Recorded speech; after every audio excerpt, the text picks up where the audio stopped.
नाज़रीन, कैसे हैं आप लोग? देख रहे हैं टीजीएस इनसाइड। आज मैं आप लोगों के सामने कुछ ऐसी चीज़ों के बारे में बताना चाह रहा हूँ जो हादसाती तौर पे दुनिया में वजूद में आ गई। इंसान बनाने कुछ और चाह रहा था और बन कुछ और गया, क्योंकि इंसान जब से पैदा हुआ है, जब से इस दुनिया में आया है, शुरू से कुछ ना कुछ अपने लिए बनाने की कोशिश कर ही रहा है। ये बिल्कुल उस तरह से है जैसे हम जाते हैं ना बड़े भाई के लिए रिश्ता देखने के लिए और छोटे भाई के लिए पसंद करके आ गए, तो वो हादसाई तौर पे रिश्ता बन गया। तो कुछ ऐसे ही हादसाई तौर पे चीज़ें बन गई, बना कुछ और रहा था, बन कुछ और गया। तो इसे शुरू करते हैं। तो पहली चीज़ है स्टिकी नोट्स। स्टिकी नोट्स तो आपको पता है भाई, ये कोई मामूली कंपनी नहीं बनाई, ये कोई किसी आम आदमी से, एक छोटी कंपनी से नहीं, एक बहुत बड़ी कंपनी है अमेरिका की, M3 के नाम से। 1968 में उसमें एक काम करते थे साहब। उन्होंने जो है ना एक ऐसी चीज़ बनाने की कोशिश की जो कि मजबूती से चिपक सके, लेकिन जो ग्लू उन्होंने इस्तेमाल किया उसमें कुछ ऐसा रिएक्शन हुआ कि वो जब स्टिकी होता था वो चिपकता तो था, लेकिन वो फिर निकल भी जाता था और उसका ग्लू ख़त्म भी नहीं होता था। तो उनको बड़ा सरप्राइज़ हुआ कि यार ये चीज़ एक चिपक रही है एक जगह पे, और दोबारा निकालो और फिर चिपकाओ तो दोबारा चिपक जाती। तो वहाँ से ये स्टिकी नोट्स का जो है वजूद में आया। तो 68 में उन्होंने बनाया, 5 साल लगे उनको समझाने के लिए कि भाई इसको काम में लाया जा सकता है। तो 1974 में 1974 में उनके एक दोस्त ने उनको मशवरा दिया कि इसको बुक मार्क के तौर पे इस्तेमाल कर सकते हैं। 1928 की बात है, पेंसिलिन बनी।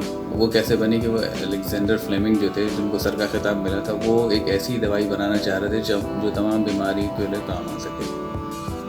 तो वो जब अपनी लैब में काम कर रहे थे तो कोई एक डिश थी जो उन्होंने ज़ाया की थी।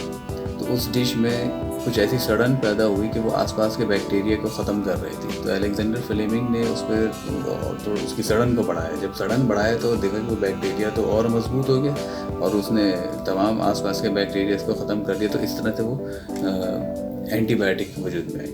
ठीक। तीसरी चीज़ है चॉकलेट कुकी चिप्स।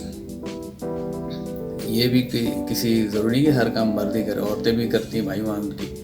तो 1930 में एक ख़ातून थी जो एक रेस्टोरेंट की ओनर थी, वो चॉकलेट कुकीज़ बना रही थी। तो उन्होंने बेक किए हुए आटे में चॉकलेट कुकीज़ को जब यूज़ किया तो वो उनसे सही हो नहीं रहा था। तो उन्होंने उसको क्या किया कि चॉकलेट की छोटी छोटी स्वीट्स उन्होंने गोलियां बनाई और फिर उस आटे में शामिल किया। फिर जब उसको बेक किया तो उन्होंने ये देखा कि वो कुकीज़ तो बन गई, लेकिन वो चॉकलेट चिप जो है वो वैसे ही रही, तो वो पिघली नहीं। तो वहाँ से जो है चॉकलेट चिप कुकीज़ जो है वजूद में आ गई। पोटैटो चिप्स बड़े शौक़ से खाते थे बचपन में। बड़े भाई पहले अपने सारे पैकेट ख़त्म कर लेते थे और छोटे भाई ने छीन छीन के खाते थे, या छोटे भाई जो है वो अपना ख़त्म कर लेते पैकेट और बड़े भाई से बड़ी मिन्नत समाज फिर के भाई थोड़े से दे दो, वो जो है वो खाते थे। तो चॉकलेट ये पोटैटो चिप्स से हमेशा झगड़ा ही हुआ है। इत्तेफाक की बात है कि ये भी एक झगड़े के नतीजे में वजूद में आया। एक शेफ़ थे 1953 में, जॉर्ज क्रम। उनके रेस्टोरेंट में एक ग्राहक आया, उसने पोटैटो डिश का ऑर्डर दिया। उन्होंने उसको पोटैटो डिश दी, उसने वापस भिजा दी। वो कहते थे इसको पतला करके तल के लाएं। तो वो बार बार डिश को वापस भेजता रहा। तो जॉर्ज क्रम को आ गया गुस्सा। उन्होंने उसको आलूओं को इंतहाई पतला काटा और उसको तेल में तला और हार्ड कर दिया कि अब ये चबाएगा तो इसको पता चल जाएगा। जब उसने खाया तो उसको तो बहुत मज़ा आया। तो वो जो कस्टमर था उसने उनको और ऑर्डर दिया कि भाई ऐसी डिश और दो। तो वहाँ से पोटैटो चिप्स का वजूद में आ गई चीज़। भाई एक साहब थे जो वैक्यूम ट्यूब पे रडार के साथ कोई तजुर्बा कर रहे थे। उस तजुर्बे में उन्होंने देखा उनके पास कुछ चॉकलेट कैंडीज़ थी, कुछ चॉकलेट नहीं नॉर्मल कैंडीज़ थी, वो पिघल गई। तो उन्होंने जिस जगह पे वो रडार के साथ काम कर रहे थे उन्होंने उस जगह पर वो कॉर्न रखा। तो कॉर्न जो है फूटना शुरू हो गया, तो वो पॉपकॉर्न की शक्ल इख्तियार कर गए। तो वो जो है वहाँ से उनको ये आइडिया मिल गया माइक्रोवेव ओवन का। तो ये उस वजह से वजूद में आया। एक साइंसी तजुर्बे के नतीजे में माइक्रोवेव ओवन वजूद में आया। एक्सरे मशीन, जर्मनी के एक वो थे साइंसदान, उन्होंने 1895 में वो वैक्यूम ट्यूब के ऊपर कुछ काम कर रहे जो गत्ते के डब्बे में कवर्ड था। तो उस काम के दौरान जो है उन्होंने देखा उनकी तरफ, उनके पास एक केमिकल कोटेड एक कोई स्क्रीन भी रखी हुई थी, वो जो उसके साथ ही थी। तो उसमें से कुछ रेज़ निकली, तो वो रेज़ अननोन सी थी, तो उन्होंने इसलिए उसको एक्स रेज़ का नाम दे दिया। जैसे हम सपोज करते हैं ना, एक्स ने इतने सेब खाए और वाई ने इतने बनाना खाए, तो ये इस वजह से उन्होंने एक्स रेज़ का नाम दिया। जो उन्होंने उस पर मज़ीद तजुर्बा किया तो उन्होंने देखा कि उस एक्स रेज़ के ज़रिए वो अपने हाथ की स्किन और उसके अंदर हड्डियों को देख सकते हैं। तो वहाँ से जो है एक्स रेज़ इस दुनिया में वजूद में आई। कोका कोला, ये तो एक बहुत ही फेमस ड्रिंक है भाई। तो वो जो उस पर जो काम कर रहे थे वो फार्मासिस्ट थे, और जॉन स्मिथ वो फार्मासिस्ट थे। वो क्या कर रहे थे कि नशे के आदी के लोगों के लिए उस ज़माने में कुछ ऐसे डिश बनाना चाह रहे थे या कोई ऐसा ड्रिंक बनाना चाह रहे थे कि उनसे उनका नशा छूट गया।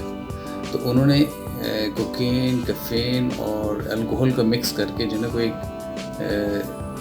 ड्रिंक बनाने की कोशिश की। तो उस वक्त गवर्नमेंट ने उनको कैफीन वगैरह पे या कुछ इस नशे पे उससे काफ़ी ममानियत थी, तो उनसे कहा गया कि भाई इसमें अब अल्कोहल को निकाल दो। तो उन्होंने जब उस अल्कोहल को निकालने के बाद जब उसको टेस्ट किया तो एक डिफरेंट टेस्ट, आज हम सब जानते हैं कोला। तो 1886 की बात है उस ज़माने में। तो मज़े की बात ये कि सारी चीज़ें जो है ना, ये वेस्टर्न कंट्रीज़ के लोगों ने और ये अमेरिका के लोगों ने, वहाँ की ख़वातीन ने भी इसमें पार्टिसिपेट किया, उन लोगों ने ये चीज़ें बनाई। सारा कुछ वहाँ पे ज़्यादातर वजूद में आया। हमने क्या बनाया? कुछ नहीं, जानबूझ के भी, इत्तेफाक़ियत भी। 5 साल में भी नहीं बनाया, और 70 साल हमने कुछ नहीं बनाया भाई। 70 साल में कुछ भी नहीं बनाया, कुछ भी नहीं बनाया ना। नहीं भाई, हमने कुछ, जब कुछ बनाएंगे तो बता देंगे। ये बनाया ना हमने, ये टीजेज इनसाइट, ये चैनल, इसको आप लाइक करें। अब भाई आपको ये वीडियो पसंद आई है तो आप इसको लाइक कर लें। अगर आप समझते हैं ना लाइक वीडियो, तो आप तो लायक है ना, तो आप इसको फिर भी लाइक कर लीजिए। चित भी है तो चित भी आपकी, पढ़ भी आपका। अच्छा भाई, बता दिए, एक कोई हमने बनाई, वो टेंजिबल नहीं है, वो इंटेंजिबल। इंशाल्लाह उसको किसी अगली वीडियो में शेयर करेंगे।